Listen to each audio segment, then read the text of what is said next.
Well, and now for our first reader. Susana H Case is the author of 7 books of poetry. Most recently, Dead Shark on the N Train from Broadstone Books. Drugstore Blue from Five Oaks Press won an IPPY Award in 2019. She is also the author of 5 chapbooks, 2 of which won poetry prizes. Her first collection, The Scottish Cafe from Slappering Hall Press, was re-released in a dual language English-Polish version. Let's see if I can pronounce this. I should have checked in with you. Kawiarnia Zakoka by Opole University Press. Opole University Press. You can correct me, Susana. No, it's good. Pretty good. Poems by Susana have appeared in Calyx, Catamaran, the Cortland Review, Portland Review, Potomac Review, Rattle, Rhino, and many, many other journals. Susana is a professor and program coordinator at the New York Institute of Technology in New York City. And you can reach her at her website, and certainly can purchase Dead Shark on the N Train and check out the websites in our bios. So without further ado, I've heard you read from this book many times, and I could hear it 1,000 more times. I'm always love to hear your work. Thank you for being with us. And congratulations on your book. Thank you so much, Sandy. I'm going to try to read different poems from those you've heard, but I can't remember exactly what you've heard. So I hope I've chosen some different ones. And I've been thinking lately, because there's so much discussion about going back to school now in all the states. I had been thinking that one of the benefits, quote unquote, of the lockdown is that we haven't seen school shootings. At one point, there was one every week. And this is a poem about a particular school shooting from Dead Shark on the N Train. There's actually 2 poems about school shootings in this book. I think this is one you haven't heard, I hope. School shooting. Italy, Texas, so named because a guy once took a vacation overseas and came back impressed, is filled with domes that look like giant peeled half grapefruits. You can put them anywhere, next to a power plant if you want to. Today, a teenager shot another teenager, but we can't do anything about that. All the guns. Italy is filled with domes of polyester and PVC, reinforced with concrete, which means no tornadoes or earthquakes or firestorms can destroy them. You can't even shoot a bullet through them. They will last a century, with rebar centuries. The thing is, they're ugly. Not at all like Brunelleschi's opulent Duomo in Florence in the real Italy, though Michelangelo compared it to a cricket cage. Ugly grapefruit halves. In those domes, you can't use propane or natural gas, which can leak and accumulate, maybe even kill you. Still, not as ugly as going to a school to shoot a young girl.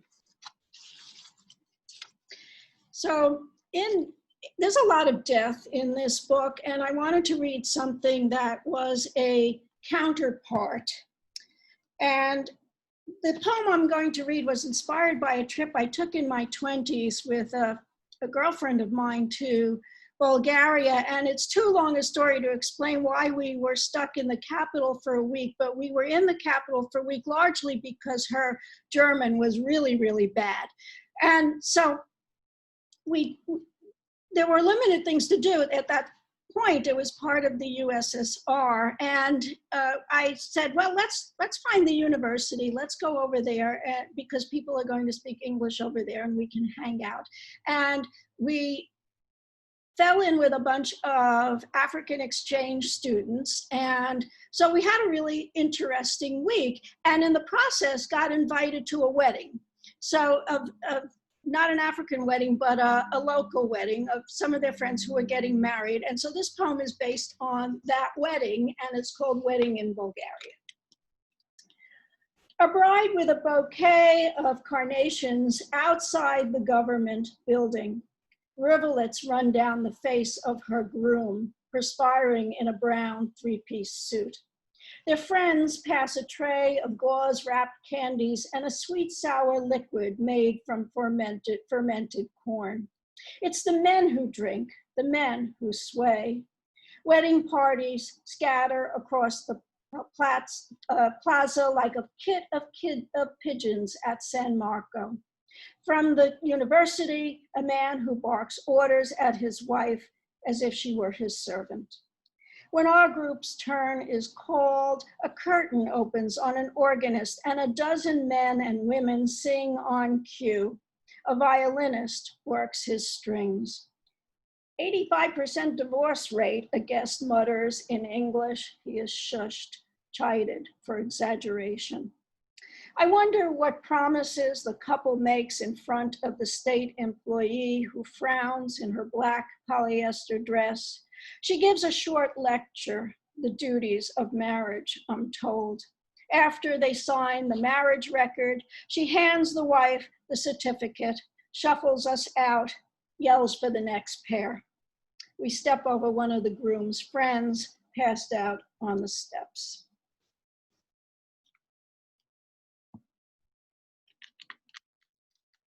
And now back to death. This is a poem I wrote when a close friend of mine in childhood was dying, and about a year ago, 2 years ago now. And although we were no longer very close, she wanted me to, I had to take care of certain things for her that she couldn't take care of anymore. And it inspired this poem. Death has come in with a line from Eliot. Angus Barbieri, Scotsman, holds the Guinness World Record for the longest liquid fast, lasted over a year before eating a boiled egg and a slice of buttered toast. 3 people fit into his old pants. Angus went on to live a happy life. Wife, kids, kept off the weight. You are not going to have that egg. Cancer 2.0 has launched 3 weeks with only lemon ices and ice chips. Your lump the size of a grapefruit next to your colostomy bag from the last bout. The doctors have nothing more. Even the television you love so much has spent its capacity to distract. Last time you were in hospital, we argued about politics, Kavanaugh on the screen. I yelled a lot about gender and stalked out. I am not a nice person. I sit here thinking mostly of myself, my relief the big C got you and not me. In the room, the women come and go. They jot on charts, no one talking of Michelangelo or time, except when the religious guy comes around. Burial plans, where, which dress, a sundress, a wig. How can I, a person full of words, not know what to say? You are always my best friend, you tell me, and try to smile. The truth is, we have not been close since high school. I want to touch you, but do not want to touch you. I am not a nice person. I cry, not out of empathy, repelled and scared. Your covers are pushed down and too much of you shows, and I don't say anything, and yet I put that shriveled flesh in this poem. Though winter winds blow outside, the air is stifling. I pull off my scarf, my sweater, heap knits on a chair. I roll up and fold, unfold, and roll out my hospital pass. I write frequently about art, and this is a poem based on a Giacometti sculpture called Femme Égorgée, or in English, Women with Her Throat Cut. His decade of sex and death, The woman with her throat slit, a small nick in the carotid, her tiny head reaching for air as if bronze can gasp. Venus flytrap woman, spiky ribbed cockroach woman, convulsing, disemboweled. I have destroyed her, Giacometti said of busts of his wife, Annette. Serial expression of anger and guilt. He was better with hookers, the ultimate in womanhood.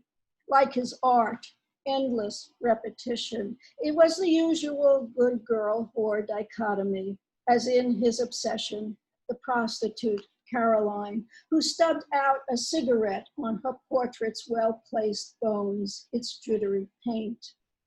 Fail better, his friend Beckett wrote, fascination with the neck, skeletal woman without pedestal, infertile man, quasi-impotent, someone brutal in the vicinity, that crucial gaze.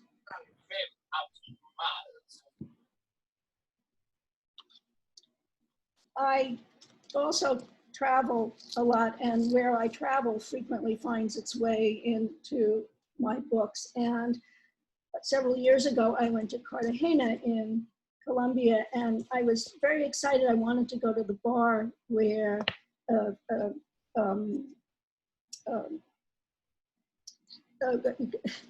where Gabriel Garcia Marquez hung out, frequently nicknamed affectionately Gabo. And I was expecting to just absorb the molecules of this writer who I'm very fond of, but the bar had changed a lot and become kind of gentrified, I guess is the best word. And this is the bar where Gabo used to drink. The skeletal girl with 72 feet of copper hair is gone from El Coro, its downstairs crypt. Cigar-smoking nuns are gone. El Nobel is gone. No plaque marks his name in the old convent hospital, now a Sofitel, enclosing wicker seats and rows of aguardiente and rum, a jealous mistress, the city. Gabo's ghost has stolen a cocktail, gathered his ashes from under the bronze bust in the Cloister de la Merced, and put on his Trapaloco crazy rags. The writer's ghost floats to the market to talk with drunkards, pickpockets, butchers who stand amid cow hearts and eyeballs prized for thick soup, climbs rampart steps to stroll the top of old walls along traffic and sea. He yearns for Mexico City this amethyst afternoon. Nothing better to do as it wanes than sneak peeks at the setting sun that will leave over and over a hot giant orange, glittery as a street whore walking late.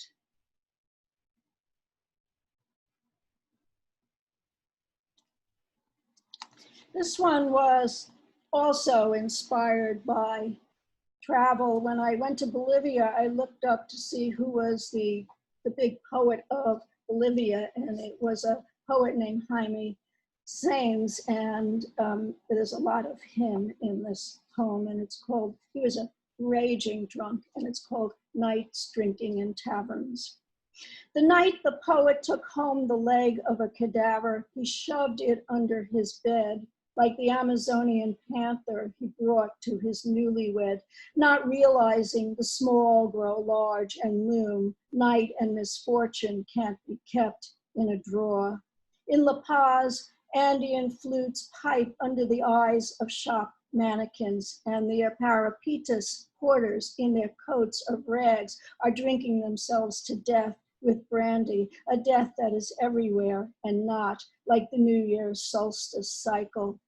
Aymara women pour onto the streets to buy and sell in their heavy skirts and derbies. Take one step forward, there is silence. Take one step backward, noise and echo.